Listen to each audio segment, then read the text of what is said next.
सभी को ओम। आज हम मुद्रा के बारे में जानकारी लेते हैं। योग साधना में अष्टांग का जितना महत्व है महत्वपूर्ण है, वैसे ही मुद्रा भी महत्वपूर्ण है। मुद्रा यह आसनों का ही विकसित रूप है। तो हमारा शरीर पंच तत्वों से बना है और हमारी 5 उंगलियां 5 तत्वों का प्रतिनिधित्व करते हैं। तो इनका अगर नियमन ठीक से हुआ, इन पंच तत्वों का नियम ठीक प्रकार से होता है तो हम स्वस्थ रहते हैं। अगर उसमें कुछ गड़बड़ी आती है या बाधाएं आती है तो फिर रोग उत्पन्न होते हैं। तो ये हमारी 5 उंगलियां 5 तत्वों का प्रतिनिधित्व करती है। यह है अंगूठा, अग्नि तत्व का प्रतिनिधित्व करती है। यह है तर्जनी, वायु तत्व का प्रतिनिधित्व करती है। यह है मध्यमा, आकाश तत्व का प्रतिनिधित्व करती है। यह है अनामिका, पृथ्वी तत्व का, और ये जल तत्व का प्रतिनिधित्व करती है। तो ये एक दूसरे को मिलाने से कुछ मुद्राएं बनती हैं और जिससे हमारी अंदर की शक्ति जागृत होने लगती है, हमारी ऊर्जा जागृत होने लगती है। तो इस तरह से 2 विभागों में ये मुद्राओं का विभाग किया गया है। पहला पंच तत्वों का नियमन करने वाली हस्त मुद्राएं और दूसरा है कुंडलिनी जागरण को सहयोग करने वाली कुछ मुद्राएं। तो हम आज देखेंगे हस्त मुद्रा के बारे में थोड़ी जानकारी लेते हैं। तो यह अग्नि तत्व और ये वायु तत्व, और ये 3 उंगलियां सीधी रखना है और ये अंगूठा और तर्जनी मिलाने से ये जो मुद्रा बनती है उसको ज्ञान मुद्रा कहते हैं, या ज्ञान मुद्रा कहते हैं, या ज्ञान मुद्रा कहते हैं। तो यह मुद्रा हम 30 से 45 मिनट तक करके इसमें घुटनों पर दोनों हाथ रखते हुए 30 से 45 मिनट तक हम ध्यान कर सकते हैं या इस मुद्रा में बैठकर प्राणायाम कर सकते हैं। तो जिससे हमें लाभ मिलता है, एकाग्रता बढ़ती है, स्मरण शक्ति बढ़ती है, मानसिक शक्ति बढ़ती है। इसके साथ साथ हमारा क्रोध शांत होता है।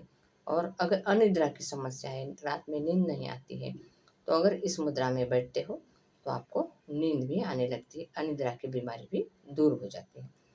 अब दूसरा है आकाश तत्व।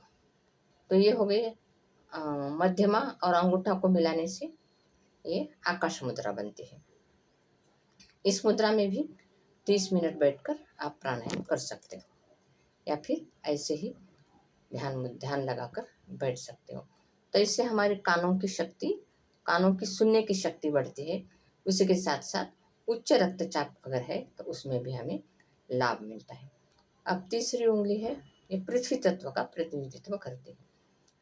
जब भी आप मुद्राएं करते हो तब बाकी की उंगलियां सीधी रखनी चाहिए। तो इस तरह से ये पृथ्वी मुद्रा बनी। इस मुद्रा में अगर बैठते हो तो शरीर की हड्डियां और मांसपेशियां जो है वो मजबूत होती हैं, और उसी के साथ साथ अगर विटामिन की कमी है तो उसमें भी हमें लाभ मिलता है। अब चौथी है कनिष्ठा। कनिष्ठा और अंगूठे को मिलाने से इंद्र मुद्रा बनती है। अब इंद्र मुद्रा के लाभ हैं, चर्म रोगों में लाभकारी है, त्वचा की कुछ भी बीमारी है तो उसमें हमें लाभ मिलता है। इसके साथ साथ अगर दस्त लग गए हैं और दस्त में डिहाइड्रेशन होता है, तब अगर ये मुद्रा में आप बैठते हो तो उसमें भी आपको लाभ मिलता है, डिहाइड्रेशन नहीं होगा दस्त में।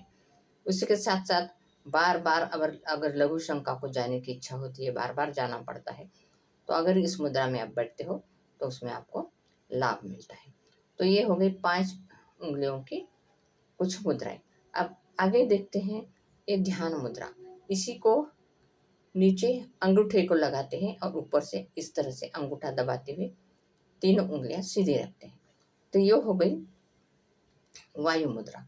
इस मुद्रा में अगर बैठकर प्राणायाम करते हो या ऐसे ध्यान मुद्रा में बैठ सकते हो, इसी मुद्रा में ऐसे ध्यान लगाकर बैठते हो तो हमारे घुटनों में दर्द है, अगर शरीर में कहीं भी दर्द है, रुक रुक कर डकारें आती है, सर्वाइकल का दर्द है, गठिया का रोग है, एड़ी में दर्द है, कहीं भी आपको शरीर में दर्द है तो इस मुद्रा में बैठकर करने से वो कम हो जाता है।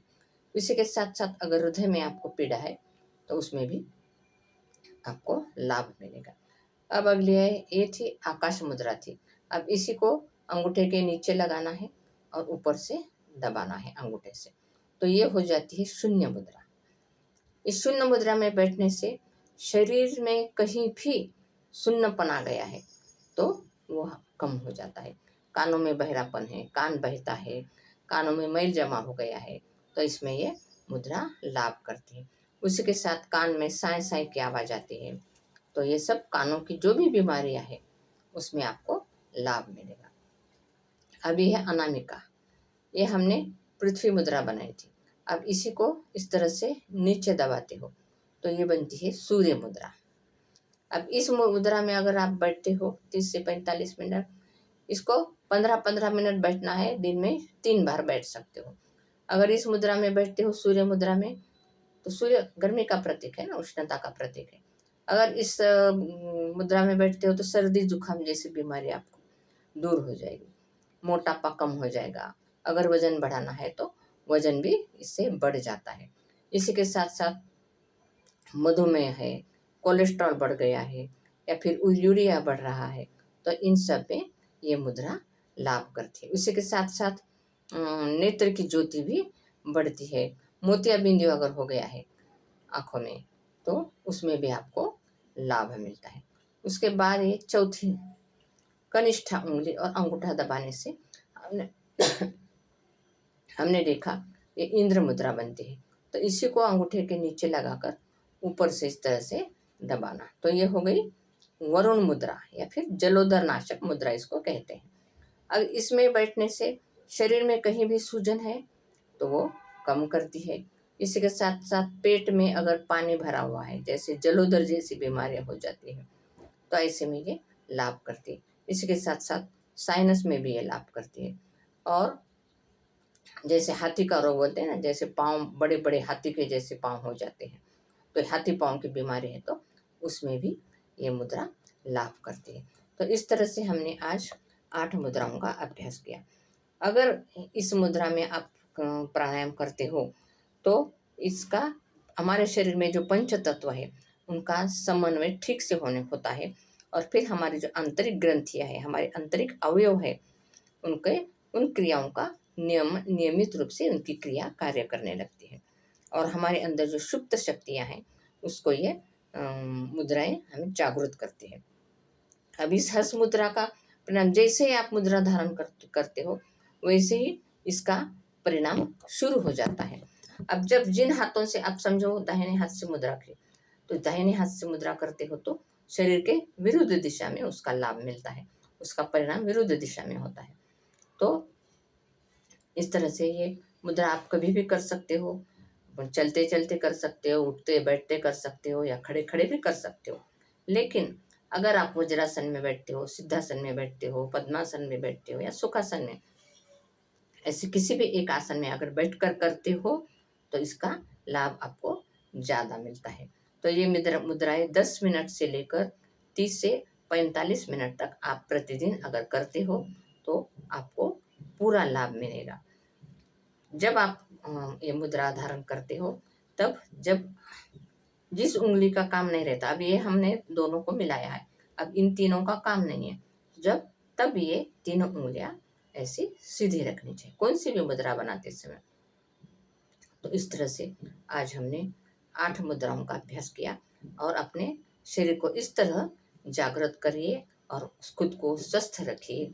प्रतिदिन 30 से 45 मिनट तक आप ध्यान में बैठते हुए अपने रोग के अनुसार मुद्रा को धारण करते हुए आप खुद को स्वस्थ रख सकते हैं। सभी को ओम।